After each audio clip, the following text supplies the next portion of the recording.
नमस्कार, दिल्ली न्यूज में आपका बहुत बहुत स्वागत है। चलिए देखते हैं आज की 25 फटाफट काम की और महत्वपूर्ण बड़ी खबरों को। पर इससे पहले वीडियो को लाइक करना बिल्कुल न भूलें।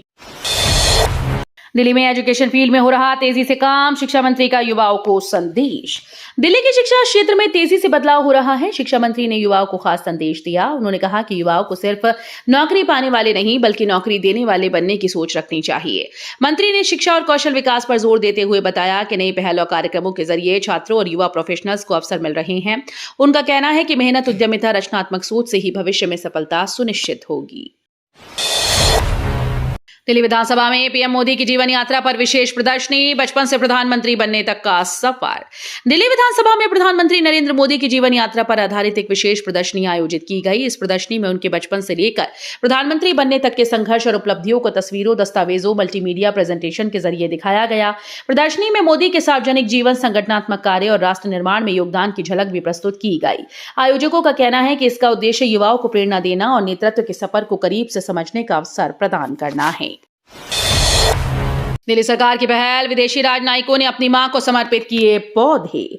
दिल्ली सरकार ने राजधानी के रिज इलाके में एक विशेष पौधारोपण कार्यक्रम का आयोजन किया। इस कार्यक्रम में 75 देशों के राजदूत और उच्चायुक्तों ने हिस्सा लिया और अपनी अपनी माताओं के नाम पर पौधे लगाए। आयोजन का मकसद पर्यावरण संरक्षण के साथ साथ मातृ प्रेम को सम्मान देना था।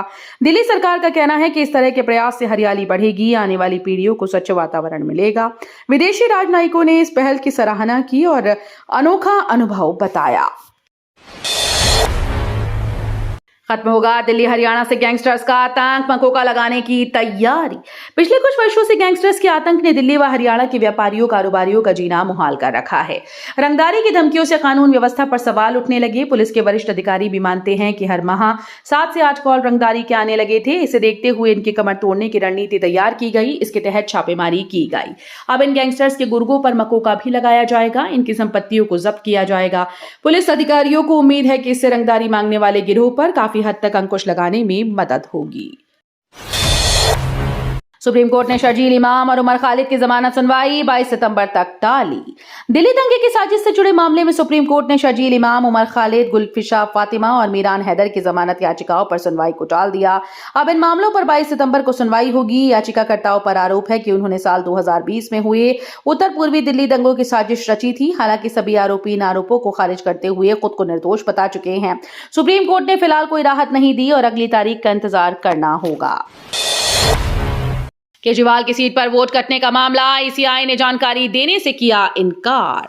दिल्ली में मुख्यमंत्री अरविंद केजरीवाल की सीट पर कथित वोट कटने के मामले में चुनाव आयोग को स्पष्ट जानकारी देने से इनकार कर रहा है। आम आदमी पार्टी ने आरटीआई के जरिए मामले की जांच की मांग की है। पार्टी का कहना है कि मतदाता की आवाज और लोकतांत्रिक प्रक्रिया की सुरक्षा जरूरी है।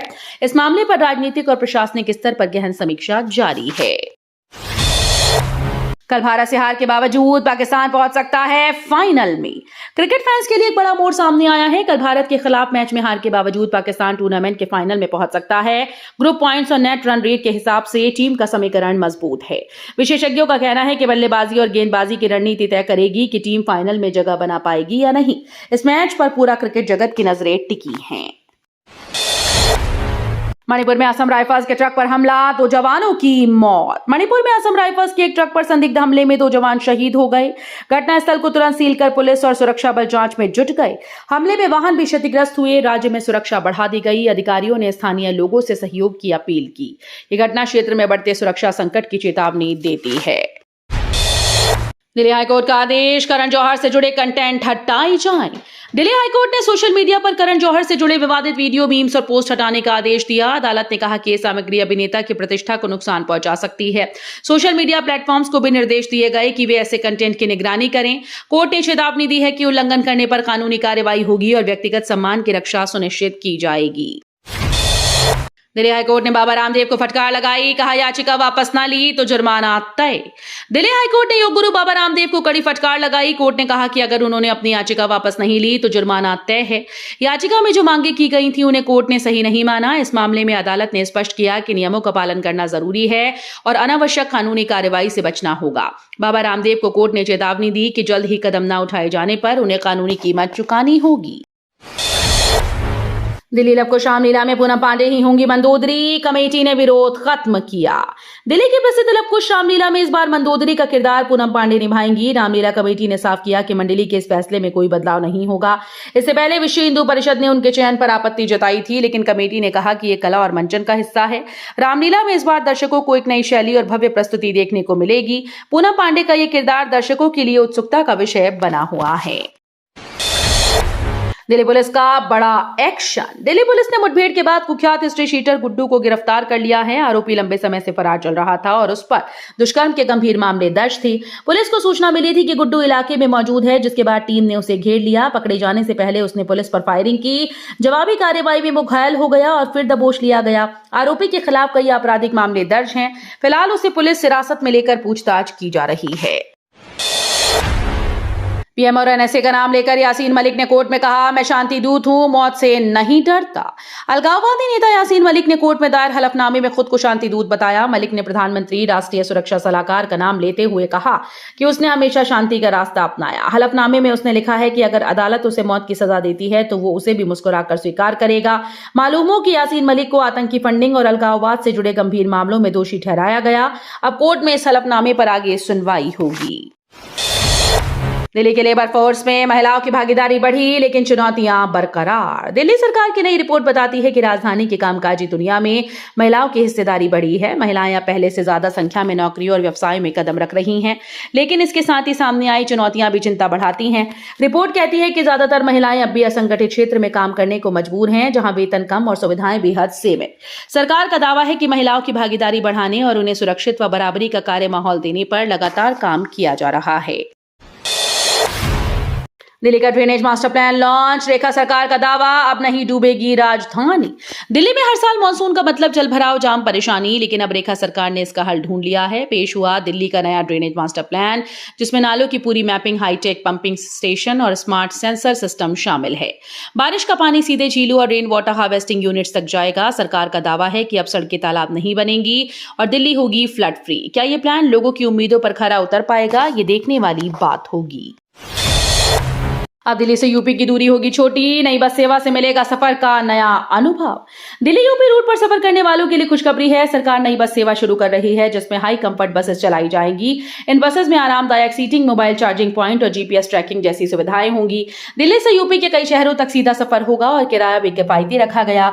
रोजाना ऑफिस आने जाने वाले यात्री और स्टूडेंट्स को इससे बड़ी राहत मिलेगी। नई बस सेवा राजधानी और पड़ोसी राज्य के बीच कनेक्टिविटी को एक नए स्तर पर लेकर जाएगी। एबीवीपी उम्मीदवार आर्यन मान बने डुसू अध्यक्ष। कैंपस में जश्न का माहौल। दिल्ली यूनिवर्सिटी छात्र संघ चुनाव में एबीवीपी ने बड़ी जीत दर्ज की। आर्यन मान ने अध्यक्ष पद पर जीत का परचम लहरा दिया। नतीजे आते ही कैंपस में ढोल नगाड़ों और आतिशबाजी के साथ जश्न का माहौल देखने को मिला। आर्यन मान लंबे समय से छात्र राजनीति से जुड़े हैं और छात्रों के मुद्दे को लेकर सक्रिय रहे हैं। एबीवीपी का दावा है कि ये जीत छात्रों के विश्वास और संगठन की मेहनत का नतीजा है। आर्यन मान अब छात्रों की उम्मीदों पर खरा उतरने की चुनौती सामने है। 7,000 की रिश्वत लेते रंगे हाथ पकड़ा गया। दिल्ली पुलिस का एएसआई गिरफ्तार। दिल्ली पुलिस की साख पर एक बार फिर से दाग लगा। राजधानी में तैनात एक एएसआई को भ्रष्टाचार निरोधक ब्यूरो ने 7,000 की रिश्वत लेते रंगे हाथों गिरफ्तार किया। आरोप है कि एएसआई ने एक बाइक जब्त की थी और उसे छोड़ने के बदले मालिक से घूस मांगी। शिकायत दर्ज होने पर एसीबी की टीम ने जाल बिछाकर आरोपी को पकड़ा। वर्दी पहनकर कानून की रक्षा करने वाले ने खुद नियम तोड़े तो अब उसी पर कानून का शिकंजा कस गया।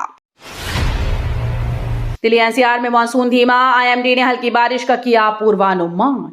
दिल्ली एनसीआर में मानसून इस वक्त कमजोर पड़ गया है। बीते दिनों से जहां तेज धूप और उमस ने लोगों को परेशान किया, वहीं अब मौसम विभाग ने हल्की राहत की उम्मीद जताई। आईएमडी के मुताबिक 25 सितंबर तक राजधानी और आसपास के इलाकों में छिटपुट बारिश हो सकती है। हालांकि झमाझम बारिश का फिलहाल कोई अनुमान नहीं। 25 सितंबर तक मौसम का रुख लगभग ऐसा ही रहेगा, यानी उमस से कुछ राहत जरूर होगी, लेकिन लोगों को ठंडी फुहारों के लिए इंतजार करना होगा। दिल्ली हाईकोर्ट का बड़ा फैसला। दिल्ली हाईकोर्ट ने एक अहम फैसले में कपल की शादी को रद्द करने की निचली अदालत के आदेश को बरकरार रखा। अदालत ने कहा कि पत्नी द्वारा पति से अपने परिवार से सारे रिश्ते तोड़ने की मांग करना मानसिक क्रूरता की श्रेणी में आता है। कोर्ट ने माना कि विवाह आपसी विश्वास और सम्मान पर आधारित होता है, लेकिन परिवार से दूरी बनाने की जबरन शर्त रिश्ते को कमजोर करती है। इसी आधार पर हाईकोर्ट ने शादी रद्द करने के फैसले को सही ठहराया। न्यायिक अधिकारियों को सॉफ्ट लोन न देने पर सुप्रीम कोर्ट का सख्त रुख, दिल्ली सरकार को भेजा नोटिस। सुप्रीम कोर्ट ने दिल्ली सरकार को नोटिस जारी करते हुए पूछा कि न्यायिक अधिकारियों को सॉफ्ट लोन देने से इनकार क्यों किया गया। ये मामला 10 लाख रुपए के कर्ज से जुड़ा है, जिसे लेकर न्यायिक अधिकारियों ने शिकायत दर्ज कराई। कोर्ट ने कहा कि न्यायपालिका से जुड़े अधिकारियों को सुविधाएं देना उनकी जिम्मेदारी है। ऐसे में सरकार को स्पष्ट करना होगा कि इस सुविधा को क्यों रोका गया। अब इस मामले में दिल्ली सरकार को अपना पक्ष सुप्रीम कोर्ट के सामने रखना होगा। पीएम मोदी के नाम पर 2700 करोड़ की ठगी, 5वीं बार शातिर गिरफ्तार। पुलिस ने एक ऐसे शातिर ठग को गिरफ्तार किया जिसने खुद को प्रधानमंत्री नरेंद्र मोदी से जुड़ा बताकर देश भर में लोगों को चूना लगाया। महज 5वीं बार से इस आरोपी पर 2700 करोड़ रुपए की ठगी करने का आरोप है और उसके खिलाफ 150 से अधिक केस दर्ज हैं। आरोपी लोगों को सरकारी योजनाओं और बड़े निवेश के नाम पर फंसाता था। पुलिस का कहना है कि इस ठगी गैंग का नेटवर्क कई राज्यों में फैला है। फिलहाल आरोपी से पूछताछ जारी है और मामले की गहन जांच की जा रही है। आईएमडी का अलर्ट, कई राज्यों में भारी से बहुत भारी बारिश की आशंका, लोगों से सतर्क रहने की अपील। भारतीय मौसम विभाग ने चेतावनी जारी करते हुए कहा कि अगले कुछ दिनों में देश के कई हिस्सों में भारी से बहुत भारी बारिश हो सकती है। पश्चिम बंगाल, महाराष्ट्र, अरुणाचल प्रदेश में गरज चमक के साथ बौछारें, तेज हवाएं चलने की संभावना है। मौसम विभाग ने अलर्ट जारी कर लोगों को सतर्क रहने की सलाह दी। बारिश के चलते जलभराव, भूस्खलन, यातायात बाधित होने की आशंका है। अधिकारियों ने कहा कि बारिश का दौर जारी रहने तक अनावश्यक यात्रा से बचें। भारत के विकास में ब्लू इकोनॉमी की अहम भूमिका, पीएम मोदी ने बताई सागरमाला और मत्स्य संपदा योजना की ताकत। प्रधानमंत्री नरेंद्र मोदी ने ब्लू इकोनॉमी को भारत के विकास की रणनीति का अहम स्तंभ बताया। उन्होंने सागरमाला परियोजना, मत्स्य संपदा योजना, डीप ओशन मिशन, हरे सागर गाइडलाइंस को निर्णायक कदम करार दिया। इन पहलों से समुद्री संसाधनों का बेहतर उपयोग, तटीय समुदायों का सशक्तिकरण और तकनीकी नवाचार बढ़ेगा। मोदी ने कहा कि भारत इन प्रयासों से वैश्विक महासागर प्रशासन में अपनी नेतृत्वकारी भूमिका मजबूत करेगा। चाबहार बंदरगाह पर अमेरिका ने हटाई छूट, भारत को रणनीतिक झटका। अमेरिका ने ईरान के चाबहार बंदरगाह के विकास की 2018 की छूट रद्द कर दी। 29 सितंबर से अमेरिकी ट्रेजरी अगर इस बंदरगाह के संचालन को संभालेगी तो उस पर प्रतिबंध लागू होगा। चाबहार बंदरगाह का एक टर्मिनल भारत के सहयोग से विकसित हो रहा है और ये अफगानिस्तान तथा मध्य एशिया तक भारत की सीधी पहुंच के लिए रणनीतिक रूप से अहम है। ये फैसला भारत की कूटनीति और क्षेत्रीय रणनीति पर बड़ा असर डाल सकता है। तो ये थी आज की बड़ी खबरें। रोजाना ऐसे ही सबसे पहले अपडेट पाने के लिए चैनल को सब्सक्राइब करना बिल्कुल न भूलें। धन्यवाद।